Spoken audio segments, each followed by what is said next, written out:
Baik, Assalamualaikum warahmatullahi wabarakatuh. Kami dari kelompok 4 dari mata kuliah ISB ingin mewawancarai dari Kak Alena. Jadi, baik untuk pertanyaan pertama mungkin bisa dimulai dari Kak Mila. Baik Kak, untuk pertanyaan pertama di sini awal usaha ini seperti apa dan sampai sekarang perkembangannya bagaimana? Untuk awal usahanya sendiri itu kan karena dari hobi ya, karena aku kebetulan hobi masak dan keluarga aku tuh dari orang bisnis semua. Nah, jadi dari hobi itu aku memanfaatkan buat jualan yang bener-bener aku tekunin itu dari kuliahan ini, karena sebelumnya kayak cuma hobi-hobi aja, kayak masih dari awal tuh aku mulai usaha dari aku TK, bahkan aku dari TK mulai usaha, tapi kayak masih ya kayak namanya anak-anak usahanya on off, SMP SMA masih on off. Terus mulai ditekunin itu waktu kuliah. Dari awal kuliah aku mulai awal jual itu aku jual croffle, terus aku dengan merek yang sama di merek Soul Spoon itu aku awalnya jual croffle, terus habis itu aku ada tambahan jual kimbap, terus sekarang aku beralih jual dimsum, gyoza sama cookies gitu. Apakah pernah ada perubahan menu, sistem penjualan atau cara promosinya Kak? Kalau perubahan menu itu seperti yang aku sebutkan sebelumnya, aku awalnya sebenarnya jualnya croffle, jual croffle, terus aku jual kimbap. Sekarang aku nggak jual dua itu.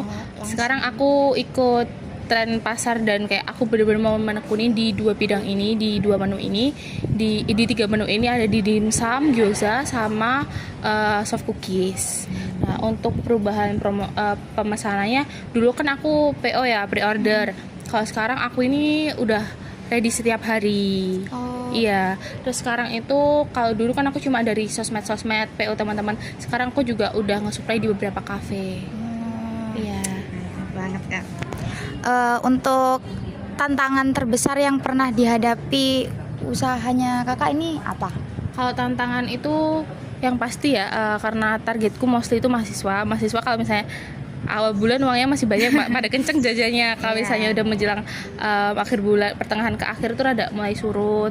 Terus habis itu kondisi ekonomi sekarang kan juga kondisi ekonomi kurang bagus ya, usaha juga nggak yang bagus-bagus banget lagian. Tapi ya gimana kita bisa monitor aja usahanya biar tetap jalan, biar nggak boncos aja.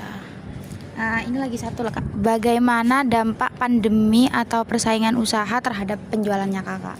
Kalau dampak pandemi ya, kebetulan aku mulai nekunin kan after pandemi ya. Tapi kalau dari pandemi kemarin aku ada usaha juga. Dan itu pandemi kan bener-bener ekonomi rusak banget ya. Kayak perputaran uang tuh macet. Jadi itu bener-bener nggak jalan. Kayak bener-bener jalan pun tuh kayak bener-bener nyedat banget. Dan aku kan di F&B ya, semua usahaku tuh mesti di F&B. Jadi karena banyak kebutuhan itu lebih ke kesehatan itu, jadi F&B nggak terlalu naik. Terus kalau persaingan itu pasti banyak, apalagi sekarang yang jual dimsum di mana-mana ya, dimsum mentai di mana-mana. Itu lebih ke gimana kita consumer relation sama customernya, gimana kita caranya buat tetap keep in touch sama customer, mulai kita bangun loyalty sama customer. Misalnya aku ada misalnya kemarin aku baru mulai jual soft cookies, jadi aku tiap ada pembelian dimsum aku kasih soft cookies yang kecil-kecil, jadi aku bisa tahu masukan dari customer. Terus aku dimsum kan ada beberapa varian kan, ada yang original, ada yang jamur ya. Itu kemarin waktu bikin sampel baru, aku juga waktu bikin menu baru aku kasih sampel ke customer aku, minta pendapat ke mereka, gimana nih pendapat dari kalian, kira-kira banyak yang suka nggak ya, gimana kayak gitu. Itu yang penting gimana kita jaga kualitas bahan, jaga kepercayaan konsumen, sama sering upgrade sama menu-menunya harus up to date. Masuk ke pertanyaan mungkin ke sekitar rantai pasokan. Jadi bagaimana cara Kak Alena ini memilih pemasok bahan baku kayak minyak goreng atau sebagainya? Kalau untuk dimsum ya, kebetulan dimsum kan nggak pakai minyak goreng, tapi aku selalu pakai bahan-bahan itu yang kualitasnya bagus. Soalnya aku percaya kalau kita kasih apa yang bagus ke customer, itu mereka bakal kasih feedback yang bagus ke kita juga. Jadi aku selalu ngejaga bahan-bahan. Terus aku kalau misalnya daging itu selalu fresh potong di hari tersebut. Hari tersebut dipotong, hari itu juga dibuat. Kalau misalnya membuat stok harus harus di suhu minus. Jadi harus pakai freezer gede, nggak boleh di defrost, dimasukin lagi defrost. Sekali defrost harus habis.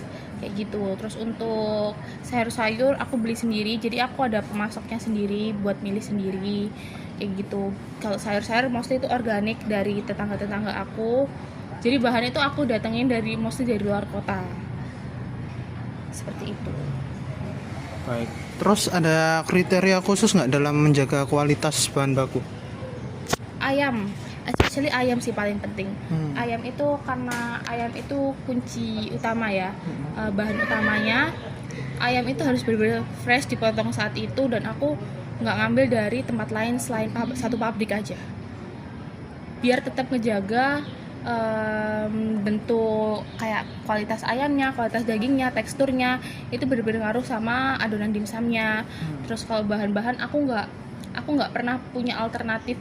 Untuk misalnya bumbu-bumbu, aku selalu pakai yang sama, takaran yang sama, merek yang sama. Even itu mahal, aku bakal tetap beli di merek itu. Aku nggak akan ngeubah untuk merek-merek lain, karena itu cara aku ngejaga Kualitasnya. iya kualitasnya. Untuk sayur-sayur pun aku selalu ngambil yang organik. Terus untuk rencana ke depan ada kayak pembukaan cabang gitu atau produk baru misal? Kalau puji Tuhan untuk pembukaan cabang ya, pembukaan cabang ini mungkin sekitar di bulan Februari akhir mau Lebaran, itu aku kebetulan mau open di Kota Ponorogo untuk yang pertama. Nah kalau untuk stand-standnya sendiri aku memang udah sering buka di event-event, tapi sekarang aku bakal buka di event yang lebih besar lagi, seperti itu. Kalau untuk stand resminya yang bakal beroperasi setiap hari kayaknya belum ada, untuk sekarang belum ada pemikiran sih, karena masih mau nge-push di bagian bazar-bazarnya aja dulu. Mungkin untuk saya pertanyaan terakhir, bagaimana kayak kakak Alena ini mengelola limbah dari misal sampah pengolahan gitu? Kalau sampah itu kan pasti sampah plastik ya. Sampah plastik itu yang pasti harus dipisahin sama sampah basah kayak bekas-bekas sayur. Biasanya kalau bekas-bekas sayur kayak kulit itu aku jadiin pupuk buat tanaman. Dijadiin pupuk kompos gitu. Kan ada kayak bag khusus buat sampah yang bisa di ini. Nah, itu dijadikan pupuk. Nah, biasanya aku taruh di tanaman-tanaman aku juga gitu. Kalau untuk sampah plastik itu pengelolaannya seperti sampah plastik pada umumnya, dipisah yang botol, mana yang plastik ini yang bisa didaur ulang sama enggak, itu nanti ada tukang sampah yang ambil sendiri tapi udah dipisah-pisah.